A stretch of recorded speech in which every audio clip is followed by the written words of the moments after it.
दोस्तों आज इस वीडियो में बात करेंगे कि प्राइवेट यूनिवर्सिटियों में जो फ्रॉड या फिर जो फर्जीवाड़ा चल रहा है डिग्रियों को लेकर, उसमें जब हम किसी भी प्राइवेट यूनिवर्सिटी से जो डिग्रियां ले लेते हैं तो उसके बाद ऐसा कैसे हो सकता है कि यूनिवर्सिटी ना फंसे और स्टूडेंट फंस जाए। क्योंकि यूनिवर्सिटी ने डॉक्यूमेंट दिए हैं और यूनिवर्सिटी के सारे डॉक्यूमेंट स्टूडेंट के पास है, तो स्टूडेंट के ऊपर जब कोई प्रॉब्लम आएगी तो स्वाभाविक सी बात है कि वो तो बताएगा ना कि ये डॉक्यूमेंट उसने कहां से लिए हैं, तो इसमें यूनिवर्सिटी भी तो फंसेगी। तो आज इस वीडियो में बात करेंगे कि आखिर ऐसा क्या करती है जो प्राइवेट यूनिवर्सिटी तो बच जाती है लेकिन स्टूडेंट ही फंसता है। तो नमस्कार दोस्तों, आपका स्वागत है आपके अपने YouTube channel education for Bharat में और मैं हूं आपका दोस्त बीके तिवारी।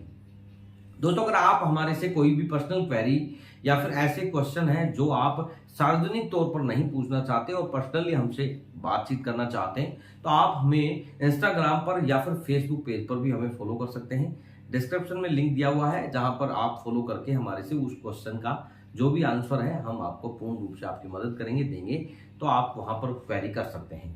दोस्तों अगर बात सोच रहे हैं, अगर आप ये सोच रहे हैं कि प्राइवेट यूनिवर्सिटी से जब हम डिग्री ले ली है तो हमें यूनिवर्सिटी अगर मना करेगी तो यूनिवर्सिटी भी तो उसकी हकदार है, यूनिवर्सिटी भी तो जेल जाएगी। अगर हमारे ऊपर कोई एलिगेशन लगेंगे कि आपकी डिग्री फर्जी है तो हम तो सीधा कह देंगे या डायरेक्ट कह देंगे कि साहब हमने तो प्राइवेट यूनिवर्सिटी फला यूनिवर्सिटी से डॉक्यूमेंट लिए थे, हम यूनिवर्सिटी में गए थे, या फिर हमारा ये कंसल्टेंट है या फिर ये है, वो सारी चीजें बता देंगे। तो अब हमारे ऊपर तो कोई बात आएगी नहीं और बात जो आएगी वो यूनिवर्सिटी जाने और कंसल्टेंट जाने।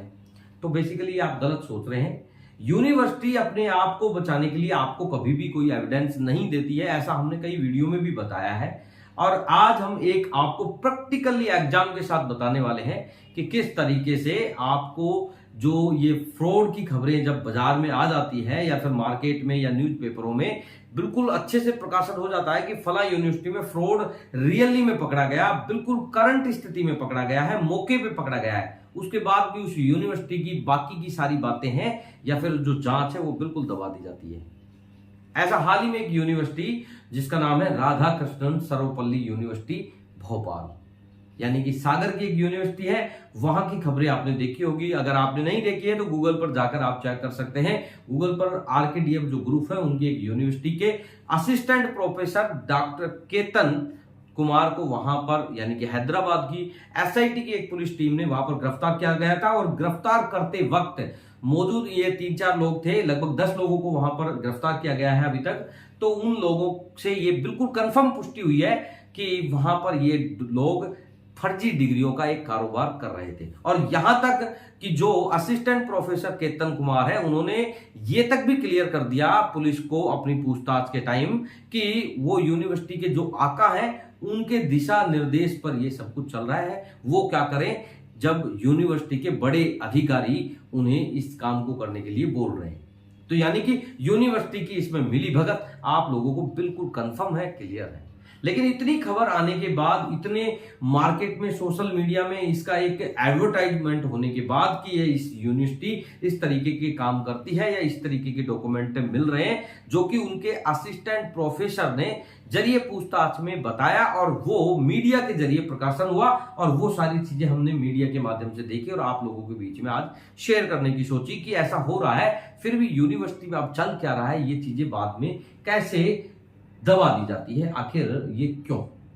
अगर उसकी रियलिटी अगर सामने आई, अगर यूनिवर्सिटी में वास्तविकता में अगर फ्रॉड चल रहा था, अगर वास्तविक में अगर यूनिवर्सिटी फर्जी डिग्रियां दे रही थी तो फिर उस पर उचित कार्रवाई क्यों नहीं होनी चाहिए और क्यों ये बिल्कुल क्लियर नहीं किया जाना चाहिए कि वहां पर अभी तक कितने स्टूडेंटों को डिग्री मिली है या फिर उनमें जो फर्जी विद्यार्थी हैं वो कौन कौन से हैं। दोस्तों अगर सरकार इन चीजों के ऊपर फोकस करे तो इन चीजों को खत्म किया जा सकता है, कोई बड़ा असंभव कार्य नहीं है।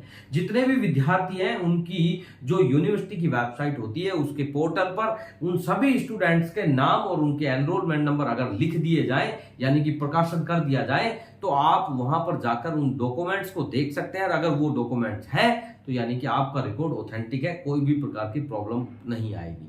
और ऐसा नहीं है कि ये हम एक नया कोई कानून बता रहे हैं या फिर ऐसी कोई नई वो बता रहे हैं, ऐसा बहुत सारी यूनिवर्सिटियां अपनी वेबसाइट पर करती भी है।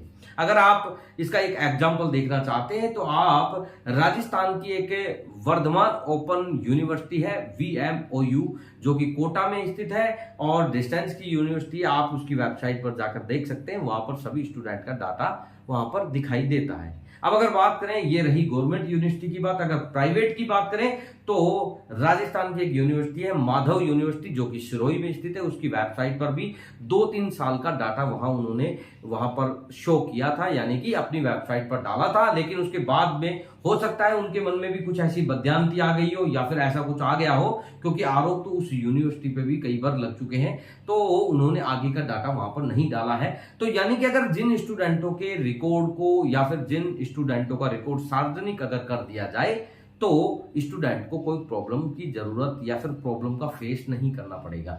रही बात वेरिफिकेशन की, तो स्टूडेंटों को तो वेरिफिकेशन कराने की कोई जरूरत ही नहीं होती है। और अगर यूनिवर्सिटी अगर ये कहे कि हम वेरिफिकेशन के जरिए जो कमाई करते हैं उसमें हमारे प्रभाव पड़ेगा, यानी कि कम हो जाएगी, तो इसके लिए या तो वेरिफिकेशन के पैसे अपनी फीस में पहले ही ऐड कर लें, या फिर स्टूडेंट अगर वेरिफिकेशन करें तो उनका कोई औपचारिकता रहती है। और दूसरी बात जो रही थर्ड पार्टी या कोई कंपनीज की, अगर वो वेरिफिकेशन कराते तो उनके लिए जो ये आजकल जो चार्जेज हैं इनका बेसिकली वो चार्जेज के जरिए करा सकते हैं, तो इसमें कोई ज्यादा बड़ा प्रभाव नहीं पड़ेगा। और अगर मेरा ये मानना है इन चीजों को लेकर कि अगर यूनिवर्सिटी अपने बच्चे को ये बताए कि तू मेरा ऑथेंटिक स्टूडेंट है, तो इसमें यूनिवर्सिटी को कोई प्रॉब्लम भी नहीं आनी चाहिए।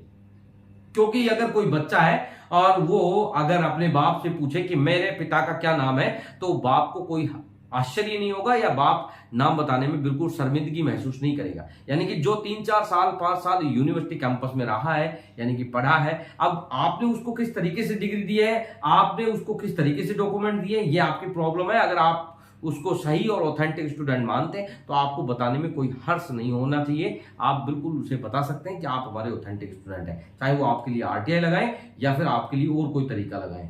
या यूनिवर्सिटी में कोई भी स्टूडेंट वेरीफाई कराए, इसमें यूनिवर्सिटी को कभी भी ऐतराज नहीं होना चाहिए। बाकी अब क्या चल रहा है, कैसे चल रहा है, ये सारी चीजें आप न्यूज़पेपर के माध्यम से आप देखते रहते हैं। तो दोस्तों, ये प्राइवेट यूनिवर्सिटीज हैं, ये बेसिकली अपने एक बिजनेस के जरिए से या फिर जो कमाई के जरिए से इनको स्थापित किया जाता है। इनके उद्देश्य हालांकि बहुत अच्छे रहते हैं। जब इनकी वेबसाइट पर आप जाओगे, इनके उद्देश्य देखोगे तो ये बहुत कुछ आपको सिखाएंगे, बहुत छोटे छोटे सेंटेंस में आपको ऐसा मोटिवेट करेंगे, ऐसे ज्ञान बांटेंगे। लेकिन अगर इनकी वास्तविकता की बात करें तो इनकी वास्तविकता इनके पीछे जो है वो अलग ही रहती है।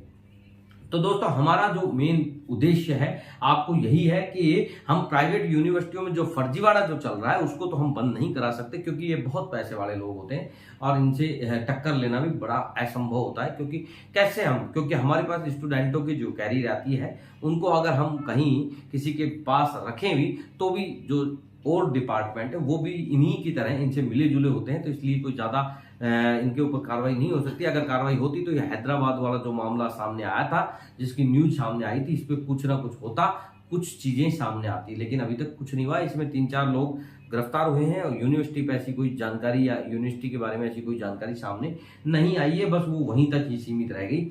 हाल ही में राजस्थान के अंदर 3 युवकों को पकड़ा गया था, उनके पास भी लगभग 6 से 7 यूनिवर्सिटियों के डॉक्यूमेंट मिले थे उनके पास, और उन जो क्रिमिनल थे उन्होंने दावा किया था कि हमारे इन यूनिवर्सिटियों से तालमेल है, हमारी सेटिंग है, यानी कि सांठगांठ है, और हम जो डॉक्यूमेंट है खुद नहीं बना के देते, इनसे लेके देते हैं। लेकिन जांच वहां तक पहुंचती नहीं है और इस वजह से इनका कुछ होता नहीं है। दोस्तों, इसके लिए सबसे पहले अगर बात करें तो मैं आप ही लोगों को ये चीजें बता सकता हूं, आप लोगों को अवेयर कर सकता हूं कि आप लोग इन चीजों से बचें, क्योंकि इससे आपका आगे का कैरियर बिल्कुल नर्क में हो जाएगा और आपकी वो डिग्री किसी काम की नहीं रहेगी। तो आप इन फर्जीवाड़े से बिल्कुल बच के रहें। और अगर आपको कोई प्रॉब्लम आ रही है या फिर अगर आप एडमिशन के रिगार्डिंग अगर कोई प्रॉब्लम का आपको सामना हो रहा है तो आप हमें इंस्टाग्राम और फेसबुक पेज पर हमें फॉलो कर सकते हैं, डिस्क्रिप्शन में लिंक है, वहां पर आप हमसे कोई भी क्वेरी कर सकते हैं। तो दोस्तों, आज का ये वीडियो अगर आपको पसंद आया तो वीडियो को लाइक शेयर जरूर करना। दोस्तों, अगर चैनल पर नए हैं तो चैनल को सब्सक्राइब करना। धन्यवाद दोस्तों, मिलते हैं नेक्स्ट वीडियो में। जय हिंद, जय भारत।